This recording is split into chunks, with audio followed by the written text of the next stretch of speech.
Here's a fun little look at a car. This right here is the engine of a Subaru. It's only this wide. Look at that. There's my hand in comparison. You got the back and then the front. You got your pulleys and everything. This whole engine is not that long. And what that means is the transmission lines up with the front wheels.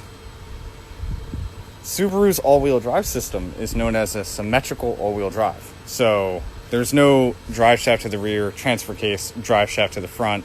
There's no horizontal drive shaft and then transfer case. Like, the engine sits right in the middle, kind of more towards the front here. Transmission's here, so the bulk of your weight is right over the front wheels here. And then if you look very closely, where is it? So I can get it on camera. There we go. This shaft right here, sorry, cut out. This shaft right here goes to the front wheel there. Same on the other side. You're not gonna be able to tell because it's dark. But the drive units, the drive shafts, there's one to the rear and then there's one to each front. They all come from the transmission, which bulk of the weight is right here in the front, along with the engine. So that puts a lot of the weight really down deep inside the engine bay here, and all the drive line is all focused right here in the front. So it's all kind of stemming from the same central point. That's why it's symmetrical. It's the same distance on this side for the drive shaft to the same distance on the drive shaft there, and then a drive shaft to the rear, rather than some complicated twist, turn, up, down, left, right, swoop-de-doo that some other all-wheel drive cars will do. In fact, we have a good comparison right over here. BMW all-wheel drive.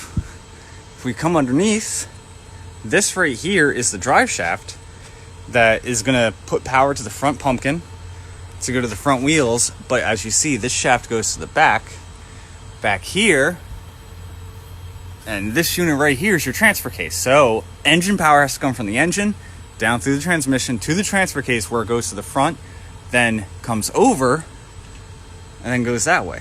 Whereas the Subaru, all the power splitting is done in the front right there. Sends power to the rear, sends power to the front, bing, bang, boom, right there. Whereas something like a BMW has to go through all these twists and turns. This all-wheel drive system is called a rear-biased all-wheel drive, because power primarily is going to go to the rear, and then some of the power is going to be diverted over down the drive shaft to the front. So this is what's known as a rear-biased all-wheel drive system. And we got another example. Here's a Subaru again. Here we've got a Honda CR-V. Honda CR-V all-wheel drive. So you got an axle here to the front wheels. And then if you look underneath, we have a drive shaft going to the rear.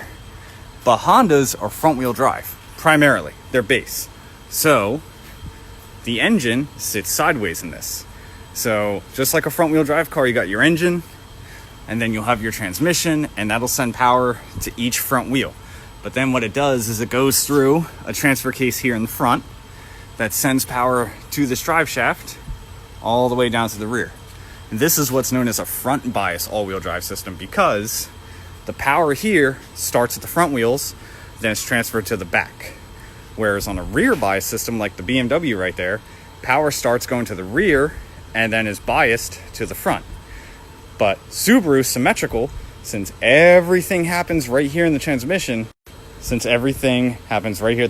it's symmetrical. So power goes to the back just as quickly as it goes to the front wheels.